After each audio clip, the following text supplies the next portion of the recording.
14절로 29절 다 같이 합독합니다. 시작. 이에 그들이 제자들에게 와서 보니 큰 무리가 그들을 둘러싸고 서기관들이 그들과 더불어 변론하고 있더라. 온 무리가 곧 예수를 보고 매우 놀라며 달려와 문안하거늘 예수께서 물으시고 너희가 무엇을 그들과 변론하느냐. 무리 중에 하나가 대답하되 선생님, 말 못하게 귀신 들린 내 아들을 선생님께 데려왔나이다. 귀신이 어디서든지 그를 잡으면 거꾸러져 거품을 흘리며 이를 갈며 그리고 파리에 지는지라. 내가 선생님의 제자들에게 내쫓아 달라 하였으나 그들이 능히 하지 못하더이다. 대답하여 이르시되 믿음이 없는 세대여, 내가 얼마나 너희와 함께 있으며 얼마나 너희에게 참으리요. 그를 내게로 데려오라 하시매 이에 데리고 오니 귀신이 예수를 보고 곧 그 아이로 심히 경련을 일으키게 하는지라. 그가 땅에 엎드려져 구르며 거품을 흘리더라. 예수께서 그 아버지에게 물으시되 언제부터 이렇게 되었느냐 하시니 이르되 어릴 때부터니이다. 귀신이 그를 죽이려고 불과 물에 자주 던졌나이다. 그러나 무엇을 하실 수 있거든 우리를 불쌍히 여기사 도와 주옵소서. 예수께서 이르시되 할 수 있거든이 무슨 말이냐. 믿는 자에게는 능히 하지 못할 일이 없느니라 하시니 곧 그 아이의 아버지가 소리를 질러 이르되 내가 믿나이다. 나의 믿음 없는 것을 도와주소서 하더라. 예수께서 무리가 달려와 모이는 것을 보시고 그 더러운 귀신을 꾸짖어 이르시되 말 못하고 못 듣는 귀신아, 내가 네게 명하노니 그 아이에게서 나오고 다시 들어가지 말라 하시매 귀신이 소리 지르며 아이로 심히 경련을 일으키게 하고 나가니 그 아이가 죽은 것 같이 되어 많은 사람이 말하기를 죽었다 하나 예수께서 그 손을 잡아 일으키시니 이에 일어서니라.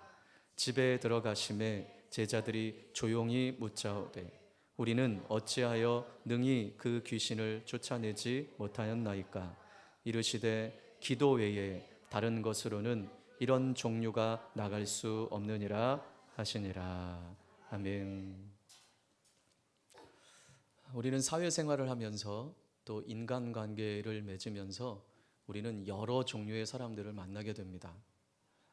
그런 가운데 과거에 나는 이런 사람이었다,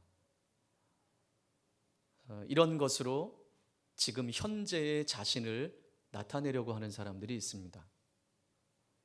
이는 정작 자신을 어필하고 싶은데 과거에는 그래도 잘 나갔던 것 같은데 지금 현재는 과거에 비해 그렇지 못하고 또 지금 이 현실은 그다지 내가 성장하지 못하고 발전적이지 않기 때문에 지금 현재의 나의 모습, 지금 나는 이렇게 일하고 이렇게 행하고 이렇게 산다라는 것을 이야기하기보단 내가 예전에는 이렇게 살았다고 이렇게 이야기하고 싶은 것입니다. 그래서 과거의 성공만을 이야기하려고 하는 사람들이 있습니다. 신앙생활도 마찬가지입니다. 지금 자신의 현재의 믿음의 수준과 또 신앙생활을 어떻게 하고 있는지 이런 것을 이야기하기보다는 지금 현재는 그렇게 하나님 보시기에도 썩 내가 나를 보기에도 온전치 못한 신앙생활이기에 늘 대화 중에 그래도 자신을 어필하고 싶어 나는 과거에 이렇게 살았다고, 나는 과거에 이렇게 신앙생활했다고, 나는 과거에 이렇게 교회를 섬기며 봉사했다고 이야기하는 이들이 있습니다. 정작 그러한 이야기를 들을 때 현재의 신앙생활을 보면 과거에 정말 말하는 것처럼 그렇게 살았을까 싶을 정도로 현재의 그 믿음과 삶이 성장하지 못한 이들이 꽤 많습니다. 과거의 은혜로 현재를 살아가는 그런 무기력한 신앙생활로 사는 그리스도인들이 많이 있습니다. 과거에 내가 이만큼 대단했기에 현재의 나도 괜찮다라고 생각하는 이들이 있어요. 여러분, 우리는 과거에 내가 살았던 삶으로 오늘을 살아가는 것입니까? 아니면 오늘의 은혜로 내일을 살아가는 사람들입니까?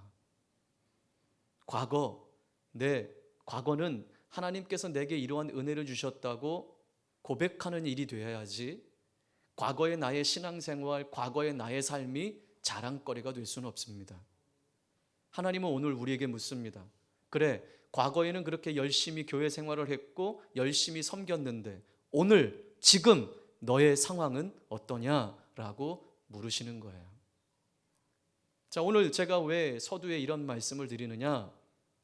오늘 본문에서 만나는 제자들의 모습이 바로 그랬다라는 거예요. 자, 오늘 본문, 같이 읽은 이 본문은요, 앞선 본문과 대조적입니다. 자, 앞선 본문의 내용은 이거예요. 예수님이 세 제자, 늘 함께 동행했던 베드로와 야고보와 요한을 데리고 높은 산으로 올라가십니다. 그 높은 산에서 하나님의 영광의 임재함, 그 하나님의 영광이 임함으로 예수님이 변형되셨다고 성경은 말씀해요. 예수님의 옷이 너무나도 빛나게 그 빛난 광채로 변형되셨어요. 그래서 앞선 본문의 3절 말씀에 보면 예수님의 옷이 얼마나 희어졌던지 손으로 빨래하는 사람들도 그렇게 희게 할 수 없다라고 마가는 표현하고 있습니다. 그리고 그곳에서 우리 주님은 모세를 만났고 엘리야를 만났습니다. 그리고 앞으로 되어질 일들에 대해서 함께 대화를 나누었어요. 그러나 이 영광스러운 상황과는 대조적으로 예수님과 세 제자가 변화산에서 내려왔을 때가 오늘 본문 말씀이에요. 자, 예수님과 세 제자가 그 변형된 그 산에서 내려왔을 때 제자들이 무리에 둘러싸여서 서기관들과 변론하고 있었다고 오늘 본문은 말씀합니다. 변론하다라는 말은 다투다라는 의미로 오늘 원문에 쓰여져 있어요. 그러니까 서기관들과 제자들이 지금 다투고 있는 거예요. 논쟁을 하고 있는 거예요. 그 논쟁거리가 무엇이냐? 한 아버지가 귀신 들려서 말 못하는 자신의 아들을 제자들에게 데려온 거예요. 그런데 이 제자들이 그 귀신을 내어 쫓지 못했다라고 오늘 성경은 말하죠. 여러분, 가뜩이나 예수님 주변에 있었던 종교 지도자들, 그들은 예수님과 제자들을 못마땅하게 여겼던 사람들이에요. 그런데 지금 예수님의 제자들이 귀신 들려 말 못하는 그 아이에게서 귀신을 쫓아내지 못하는 모습을 보고 옳았구나, 잘 걸렸다, 가뜩이나 못마땅하게 여겼던 이들이 제자들의 무능함을 보고 어떻게 했겠습니까? 이때다 싶어 그들을 비난하지 않았겠습니까? 자, 이러한 상황들 앞에 제자들은 또 반응을 하는 거예요. 서로 이러한 상황 가운데 다투고 있었던 광경을 주님이 보게 되셨습니다. 조금 전까지만 해도 영광스러운 하나님의 영광의 자리, 그 은혜의 자리에 계셨던 주님, 그런데 예수님은 산 아래에 이 혼란스러운 상황이 너무나도 답답하셨습니다. 예수님 없는 산 아래의 이 모습이 바로 우리가 사는 이 세상의 모습입니다. 예수님이 없으므로 고통도 있고 탄식도 있고 불신도 있고 다툼이 가득한 이 세상에 살고 있어요. 예수님이 없는 이러한 상황 가운데 제자들은 이 귀신 하나 내어 쫓지 못하고 그러고 있어요. 예수님이 없는 곳이 바로 이렇습니다. 그래서 예수님은 오늘 산 아래에 있는 이 세대들을 향해서 이렇게 말씀하시죠. 자, 19절 시작.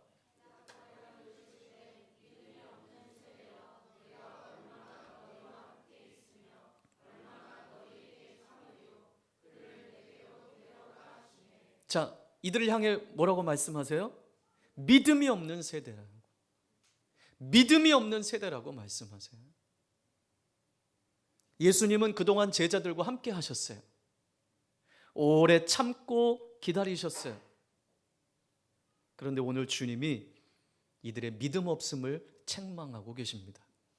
자, 오늘 이 19절에 얼마나 라는 말이 2번이나 반복돼요. 그렇죠? 다시 한번 읽어볼까요? 얼마나, 시작. 얼마나 너희와 함께 있으며 얼마나 너희에게 참으리요. 이 반복된 얼마나는 마냥 더딘 그들의 신앙의 성장, 그들의 신앙 성장, 이것이 정말 답답함을, 예수님의 그 답답한 마음을 표현한 말입니다. 내가 얼마나 너희와 함께 있으며 얼마나 너희에게 참으리요. 주님의 마음을 대변해 주고 있어요.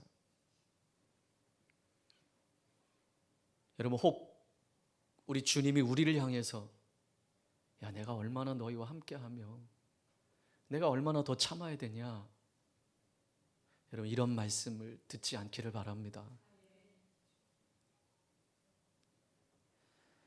그 답답한 마음에 예수님은 아이를 데려오라고 말씀하십니다. 그 아이를 데리고 오니 언제나 그랬듯이 이 귀신은 예수님을 알아봅니다. 예수님을 알아보고 이 아이에게 어떻게 합니까? 심한 격려를 일으키고 땅에 엎드려지고 구르며 거품을 물게 합니다. 마지막 발악을 하는 거죠. 우리가 앞서 마가복음을 우리가 같이 나누면서 사단이 하는 이 일들이 바로 이와 같은 일 아닙니까? 사람을 결박하고 사람을 묶고 정상적이지 못한 삶을 살아가게 하고 온전치 못한 삶을 살아가게 하는 이 일이 바로 사단이 하는 일 아닙니까? 주님이 묻습니다. 언제부터 이렇게 되었느냐? 아이의 아버지는 이렇게 말하죠. 그가 어릴 때부터입니다. 귀신이 아이를 죽이려고 불과 물에 자주 던졌습니다.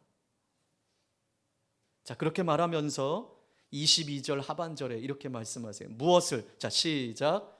무엇을 하실 수 있거든 우리를 불쌍히 여기사 도와 주옵소서. 그렇게 간구합니다. 이 귀신 들린 아들의 아버지의 그러한 고백 앞에 주님이 뭐라고 말씀하십니까? 23절 시작. 할 수 있거든이 무슨 말이냐? 믿는 자에게는 능히 하지 못할 일이 없느니라. 네, 그렇게 말씀하세요. 자, 여기 보세요. 이 귀신 들린 아이의 아버지가 어떻게 말했습니까?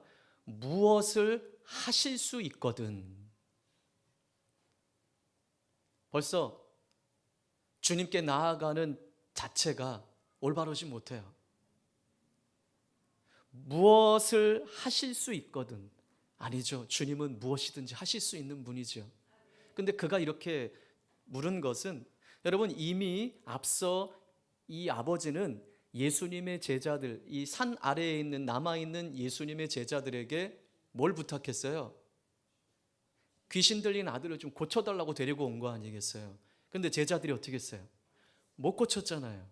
여러분, 이 아버지는 제자들에게 부탁했다가 아직 이미 고침받지 못한 이 좌절감과 상실감이 어디까지 나아갔냐 하면 예수님을 온전히 신뢰하지 못하는 데까지 나아갔던 거예요. 그래서 예수님이 이렇게 말씀하신 거예요. 뭐라고요? 할 수 있거든이 무슨 말이냐? 믿는 자에게는 능히 하지 못할 일이 없다라고 주님 말씀하신 거죠. 이 말씀은 곧 아이가 낳는 것은 어떤 상황의 문제가 아니다. 아이가 낳을 수 있는 것은, 낳게 되는 것은 믿음의 문제다라는 것을 말씀하시는 거예요. 믿음의 문제다. 너 믿기만 해야지. 할 수 있거든이 무슨 말이냐. 하실 수 있거든이 무슨 말이냐. 여러분, 산 아래에 있는 이 귀신 들린 아이의 아버지나 예수님의 제자들이나 매한 가지로 믿음이 없었어요. 믿음은 주님이 이 일을 하실 수 있다라고 하는 것을 신뢰하는 거예요. 믿는 거예요. 이게 믿음인 거예요. 자, 예수님의 그 말씀 앞에 이 귀신 들린 아이의 아버지는 곧바로 이렇게 소리 지릅니다. 뭐라고요? 내가 믿나이다. 나의 믿음 없는 것을 도와주소서. 예, 주님. 제가 믿습니다. 나의 믿음 없음을 도와주세요. 제자들의 무능함을 보면서 좌절감과 상실감에 있었던 이 아이의 아버지가 예수님을 전적으로 신뢰하지 못했던 그 마음을 예수님의 말씀을 듣고 지금 뭐 하고 있는 거예요? 회개하고 있는 거예요. 절대 흔들리지 않는 믿음을 갖고 싶은데 자기 뜻대로 잘 되지 않는 이 좌절감을 이렇게 표현한 거예요. 여러분, 이 아이의 아버지가 겪었던 이 좌절감, 이것은 우리가 삶을 살아가면서 우리도 동일하게 느끼는 감정들이에요.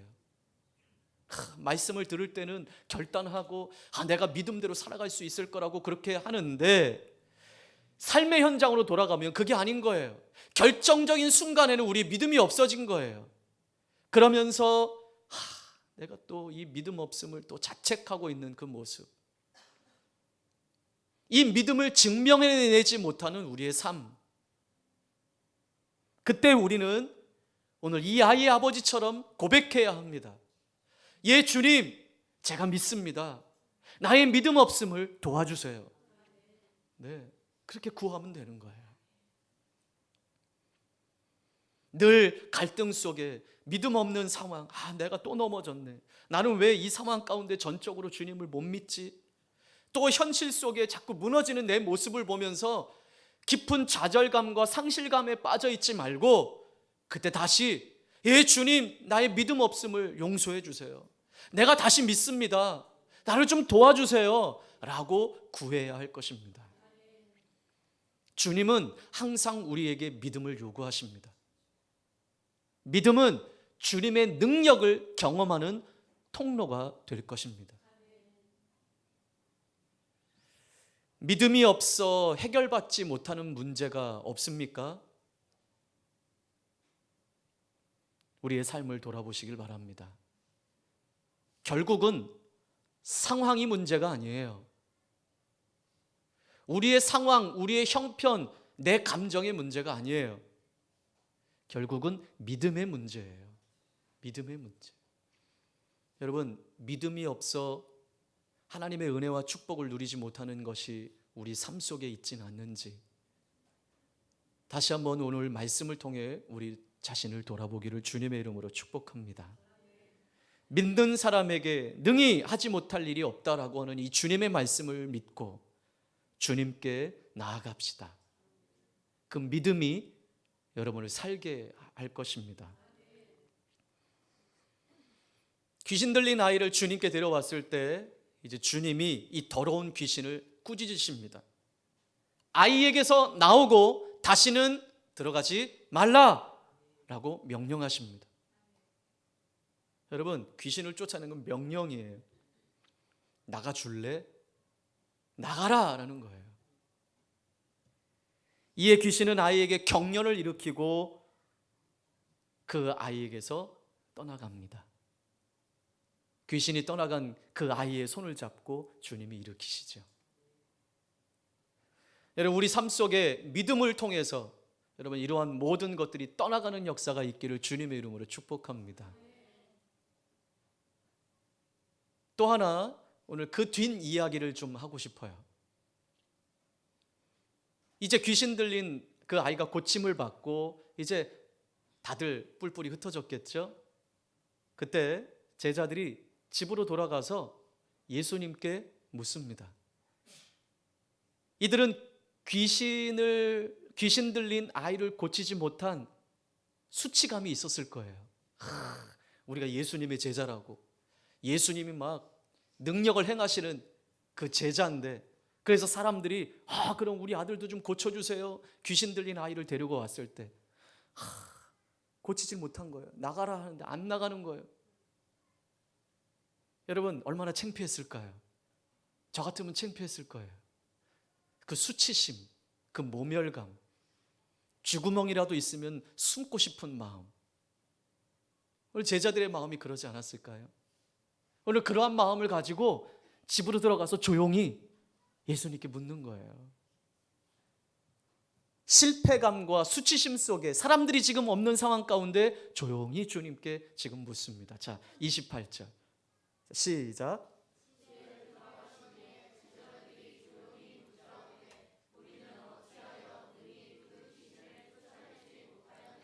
네, 우리는 어찌하여 능히 그 귀신을 쫓아내지 못했습니까? 여러분, 제자들도 이 상황이 당황스럽기는 마찬가지예요. 예수님이 그들의 모습을 보면서 답답해 하셨던 것처럼 제자들 또한 이 상황이 이해되지 않았을 거예요. 왜 귀신을 내쫓지 못했을까? 왜 그랬냐면, 왜 이들이 이 상황이 이해되지 않았냐면, 여러분 기억하십니까? 우리가 앞서 마가복음 앞부분을 나눌 때 예수님이 12제자를 부르시고 둘씩 짝지어서 때가 되었을 때 전도 여행을 보내셨어요. 현장 실습을 보내셨어요. 그동안 주님과 함께 했던 그 은혜를 가서 삶의 현장에 적용해 보라고 현장 실습을 보냈어요. 기억나십니까? 그때 주님은 제자들을 그냥 보내신 게 아니에요. 귀신을 내쫓는 주님의 권세를 그들에게 주셨어요. 근데 여러분, 그 권세만 갖고 나간 것이 아니잖아요. 그들이 진짜 그 권세를 가지고 많은 귀신을 내어 쫓았어요. 그리고 많은 병든 자를 고쳤어요. 이러한 능력 행함이 그들에게 있었던 자들이에요. 그들이 그러한 상황들을 아마 생각하면서 왜 이번에는 우리가 귀신을 내쫓지 못했지? 그러면서 조용히 그 수치심과 실패감을 가지고 예수님께 집에 들어와서 물었던 거예요. 우리는 어찌하여 능히 이 귀신을 쫓아내지 못했나요? 한때 대단한 능력과 경험, 달리 말하면 성공했던 이 제자들이 오늘은 왜 그 능력을 행하지 못하고 실패한 자리에 설 수밖에 없었을까?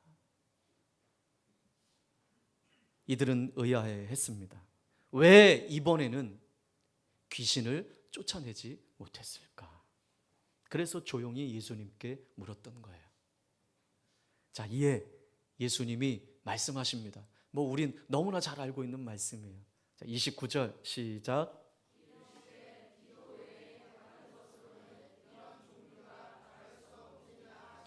아멘. 기도 외에는 이런 종류가 나갈 수 없다. 무슨 말씀입니까? 기도가 아니고서는 쫓아낼 수 없다. 기도하지 않고서는 이러한 능력을 행할 수 없다라고 주님 말씀하시는 거예요. 여러분, 지금 이 제자들, 산 아래에 있었던 제자들은 얼마 전까지만 해도 주님이 주신 능력으로 많은 이적을 행했던 자들이에요. 귀신도 쫓아내고 많은 병자도 고쳤던 자들이에요. 다른 제자들이 아니에요. 바로 그 제자들이에요. 그런데 그 제자들이 지금 감당하지 못하는 이유는 기도하지 않았다. 주님 말씀하시는 거예요. 여러분, 시간이 지나면서 제자들은 자신이 가진 권세를 당연시 여기며 기도하기를 게을리했어요. 기도가 부족했던 거예요. 전에 우리 귀신 쫓아냈던 사람들이야. 데리고 잘 왔어. 잘 데리고 왔어. 나가라! 안 나가요. 왜? 과거의 자신들의 삶, 과거의 자신들의 능력만 믿고 오늘, 지금 기도가 부족했던 거예요. 기도하지 않았던 거예요. 여러분, 옛날 좀 시간이 흘렀어요. 모 개그맨이 유행했던 유행어가 하나 있어요. 그까이 건 뭐 대충.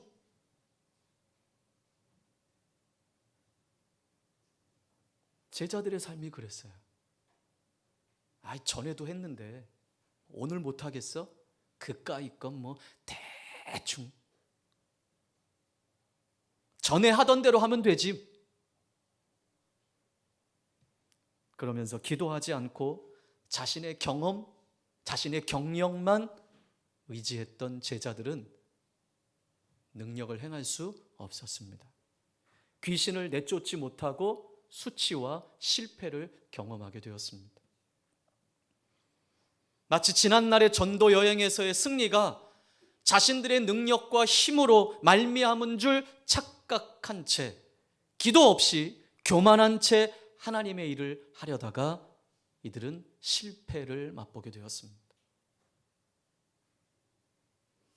과거에 능력 행하던 내가 바로 오늘의 나인 줄 착각하고 있는 거예요. 여러분, 저와 여러분이 혹시 오늘을 그렇게 살고 있지는 않습니까?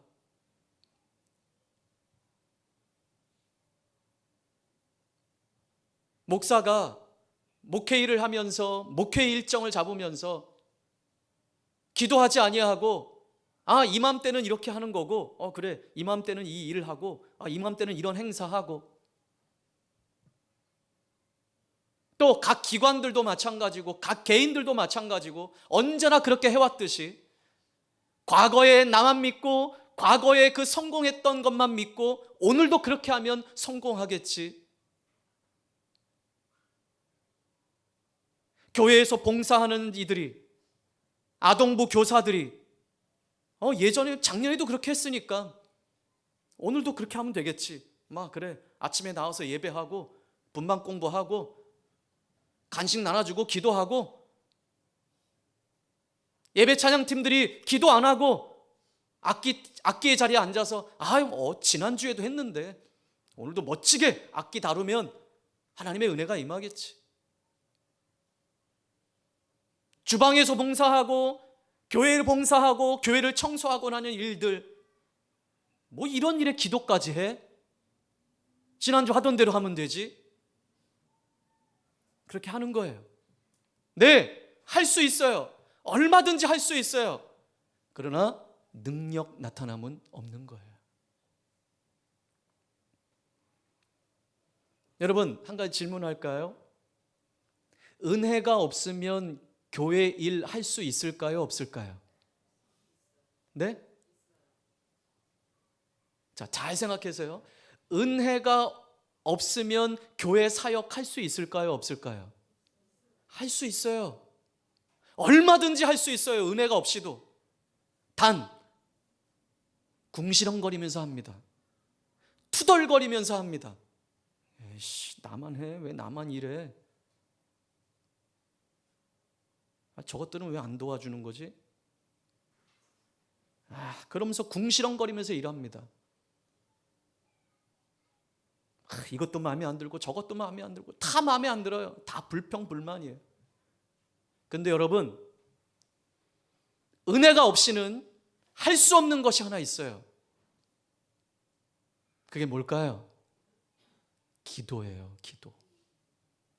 은혜가 없어도 교회 청소 다 할 수 있어요. 은혜가 없어도 반주하고 예배 찬양 인도하고 예배할 수 있어요. 은혜가 없어도 봉사할 수 있어요. 근데 여러분 기억하세요. 은혜가 없으면 기도 못해요.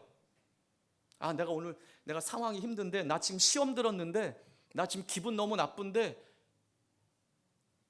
기도할 수 있던가요? 기도 자리에는 앉아 있어도 진심으로 하나님 앞에 올려드리는 기도 할 수 없어요. 그래서 여러분, 기도해야 해요. 하나님의 은혜가 날마다 내 안에 머물도록 기도해야 돼요.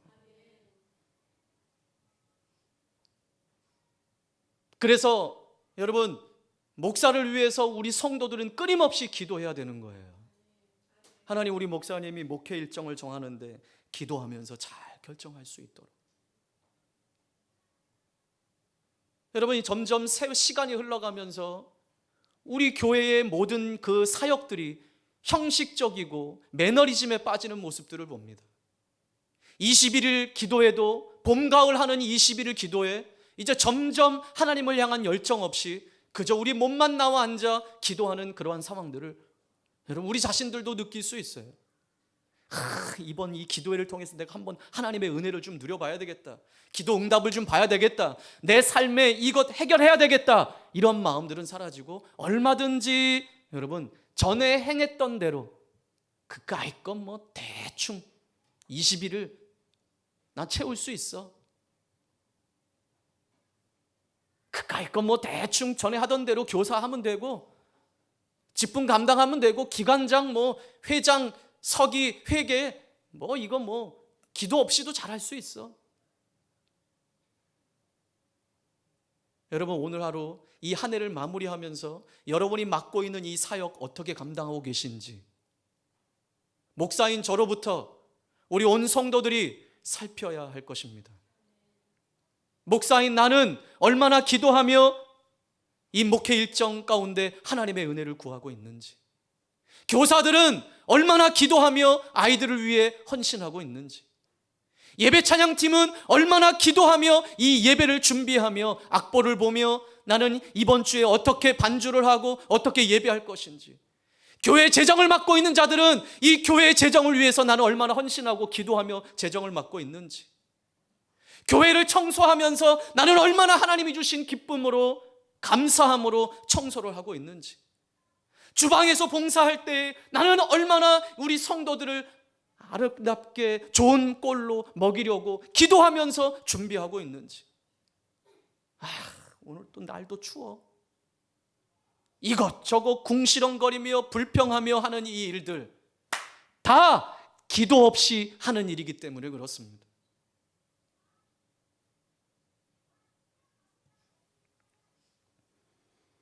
오늘 주님이 말씀하신, 오늘 우리에게 주신 말씀은 믿음과 기도는 결코 분리할 수 없음을 말씀하고 있는 거예요. 믿음은 있다면서 기도하지 않는다? 기도는 하는데 믿음이 없다? 결코 그럴 수 없습니다. 둘 다 주님의 능력을 경험할 수 없어요. 믿음 있는 사람은 기도합니다. 기도하는 사람은 믿음을 가지고 주님께 나아갑니다. 우리에게 주어진 능력과 권세는 결코 영원토록 우리 가운데 머물러 있지 않습니다. 기도 없이 시작한 일은 결코 성공할 수 없어요. 광야 이스라엘 백성들이 매일같이 하늘로부터 부어지는 만나를 먹었던 것처럼 우리 역시 매일 새롭게 하늘로부터 부어지는 은혜와 능력을 힘입어야만 할 수 있어요. 사랑하는 성도 여러분, 혹 지금 어제의 은혜로 살고 있는 것은 아닙니까? 오늘의 은혜로 살고 계십니까? 믿음이 있었다고, 기도 많이 했었다고, 내 신앙 대단했었다고 과거 이야기하지 마세요. 우리의 신앙은 과거형이 아니에요. 현재형이에요. 미래형이 되어야 합니다. 나 과거에 나 믿음 있었어요. 나 과거에 기도 많이 했었어요. 나 과거에 신앙 대단했었다고요. 이런 자랑 말고 지금 현재 어떻게 살아가고 있냔 말이에요. 나 지금 기도 많이 하고 있어요. 나 지금 부족하지만 매일같이 하나님의 은혜를 갈망하고 있어요. 나 지금 부족하지만 최선을 다해서 하나님의 일을 섬기고 있어요. 교회 사역을 하고 있어요 라고 고백할 수 있어야만 해요. 과거에 성공했던, 과거에 내 신앙 갖고 오늘 살 수 없어요. 제자들처럼 될 거예요. 과거에 묶여 살고 있는 것은 아닌지, 그동안도 그렇게 잘 해왔다고 생각하면서 원래 하던 대로, 그냥 예전 똑같이 하던 대로 기도 없이 우리의 사역을 감당하고 있는 것은 아닙니까? 다른 문제 없어요. 믿음 없어서 그런 거고 기도하지 않아서 그런 거예요. 여러분, 우리 자신들에게 여러분 한번 내 삶을 살펴보세요. 은혜가 없고 삶의 문제가 풀려지지 않고 하나님을 만나고 예배하는 그 일들, 교회를 섬기는 모든 일들 다 짜증나고 불평나고 감사가 없다라는 다른 이유 없어요. 믿음이 없어서고 기도하지 않아서 그런 거예요. 그러니 잘 해온 것이 아니라 내 힘으로 한 것뿐이에요. 어제의 은혜로 오늘을 살 수 없습니다. 오늘의 삶은 오늘 주시는 은혜로 사는 거예요. 오늘의 은혜로 살기 위해 오늘 우리는 믿음으로 기도해야 하는 것입니다. 날마다 새로운 은혜와 능력을 힘입기 위해 무엇보다 내가 해야 할 일은 기도하는 일이에요. 이건 목사인 저의 이야기가 아니에요. 오늘 주님이 분명 말씀하셨어요. 기도 외에는 우리가 행하는 모든 일들의 이 일들이 가능하지 않다라는 거예요. 가장 교만한 자가 누구인지 아십니까? 기도하지 않는 자예요. 왜냐? 하나님의 도움 없이 내 힘으로 살아가겠다고 말하는 자이기 때문에 그렇습니다. 저는 그렇게 말한 적 없는데요? 아니요, 기도하지 않는 자가 그러한 자라는 거예요. 여러분, 지난날 과거의 경험과 내 능력을 말하지 말고, 과거에 내가 어떻게 살았느냐를 어필하지 말고 오늘 믿음과 기도로 살아내십시오. 주님이 주신 말씀으로 듣고 그렇게 살아내서 우리의 삶 속에 모든 것들이 떠나가고 끊어지고 풀어지는 그 은혜를 경험하고 놀라운 하늘의 은혜를 누리는 축복을 경험하는 저와 여러분의 삶이 되시기를 주님의 이름으로 축복합니다.